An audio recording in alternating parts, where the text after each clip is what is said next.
عزیز طلبہ و طالبات، السلام علیکم ورحمۃ اللہ وبرکاتہ۔ عزیز طلبہ، لاک ڈاؤن جاری ہے، پورے پاکستان کے اسکولز بند ہیں، بلکہ دنیا بھر کے اسکولز بند ہیں اور بچوں کے لیے کوئی خاص سرگرمی بھی نہیں ہے۔ برحال اس موقع پر علامہ Iqbal education high school Mirpurkhas نے آپ کے لیے خصوصی طور پر ایجوکیشن ورک تیار کیا ہے، جو کہ آپ اسکول سے حاصل کر سکتے ہیں، ہم لوگ لگے جا رہے ہیں۔ اس کے علاوہ ہم نے مختلف آپ کے ٹاپکس پر چھوٹے چھوٹے لیکچرز کا سلسلہ شروع کیا ہے، تو آج اسی لیکچر کے ساتھ میں آپ کی خدمت میں حاضر ہوں۔ آج کا جو ہمارا لیکچر ہے وہ جماعت نہم یعنی کہ نویں جماعت کے طلباء و طالبات سے متعلق ہے اور اردو مضمون سے متعلق ہے۔ ٹھیک ہے جناب۔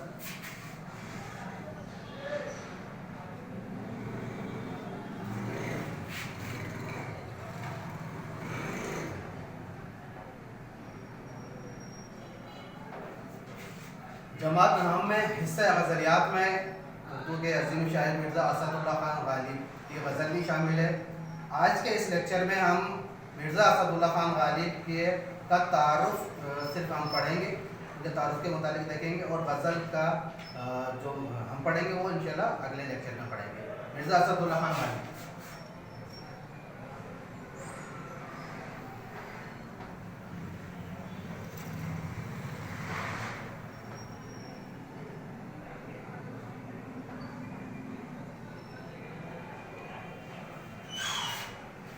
عزیز طلبہ، آپ کو معلوم ہے کہ مرزا اسد اللہ خان غالب میر تقی میر کے بعد اردو کے سب سے عظیم شاعر ہیں اور آپ کا ایک اردو شاعری میں مقام ہے۔ آپ کی جو پیدائش ہے وہ 27 دسمبر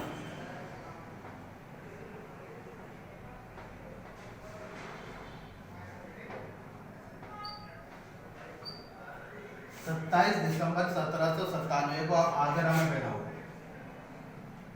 کہاں پیدا ہوئے؟ آگرہ میں۔ آپ کے والد جو ہے کسی فوج میں ملازم تھے۔ جب غالب کی عمر 5 سال ہوئی تو ان کے والد الور کی جنگ میں شہید ہو گئے اور 5 سال کی عمر میں غالب کے سر سے والد کا سایہ اٹھ گیا۔ اس کے بعد ان کی جو تربیت کی، ان کے چچا تھے غالب کے چچا نصر اللہ، انہوں نے تربیت کی، لیکن جب غالب 9 سال کے ہوتے تو ان کے چچا کا بھی انتقال ہو گیا اور اس کے بعد غالب اپنے نانا کی زیر پرورش آ گئے۔ نانا نے غالب کی شادی 13 سال کی عمر میں نواب الہی بخش کی چھوٹی بیٹی امراؤ بیگم سے کر دی اور اس طرح غالب 13 سال کی عمر میں شادی شدہ ہوئے۔ شادی کے کچھ عرصے بعد غالب آگرے کو چھوڑ کر مستقل طور پر دہلی آ گئے۔ اس وقت غالب کی عمر 18 سال تھی۔ اس دوران غالب اپنی شاعری کا آغاز بھی کر چکے تھے۔ جب غالب دہلی پہنچے تو دہلی میں بڑے بڑے شعراء کا دورہ تھا، بالخصوص ابراہیم ذوق جو ملک الشعراء تھے اور بادشاہ وقت کے استاد بھی تھے، درباری شاعر تھے، ان کا بڑا دورہ تھا۔ تو ان کے ہوتے ہوئے غالب کا سکہ ابتدا میں چلنا بڑا مشکل ہوا وہاں پر، لیکن غالب نے اپنی کمال کی شاعری سے اپنا مقام جلد ہی بڑے شعراء میں بنا لیا۔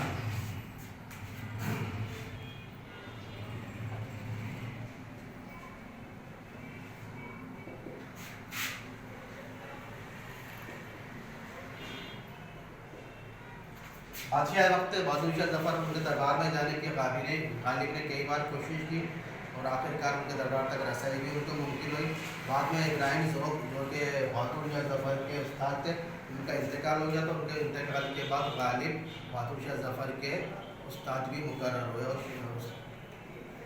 غالب کی شاعری کی اگر بات کی جائے تو غالب کی شاعری آفاقی شاعری ہے، معنی آفرینی شاعری ہے، اور غالب کی شاعری اس کی زندگی کی عکاس بھی ہے۔ غالب کی زندگی درد و غم سے بھرپور ہے۔ غالب کی زندگی میں بہت پریشانیاں ملی، اس کے باوجود اس کی شاعری میں شوقی اور ظرافت بھی کئی جگہوں پر پائی جاتی ہے۔ خاص طور پر غالب کو اولاد کے معاملے میں کافی مایوسی کا سامنا کرنا پڑا۔ غالب کے یہاں پر 7 بچے پیدا ہوئے اور کوئی بچہ بھی زندہ نہیں رہ سکا۔ اولاد کا غم اس کے ساتھ ساتھ رہا۔ اس کے بعد اس کے علاوہ زمانے کا جو غم تھا، دہلی اجڑتے ہوئے غالب نے اپنی آنکھوں سے دیکھی، تو یہ تمام چیزیں اس کے غالب کی شاعری میں بھرپور نظر آتی ہے۔ اس کے باوجود ایسا نہیں ہے کہ اس کی شاعری کو پڑھنے کے بعد آپ افسردہ ہو جائیں، بلکہ امید کی کرن بھی اس کی شاعری میں نظر آتی ہے۔ غالب کا انتقال جو ہے وہ 1869 میں ہوا۔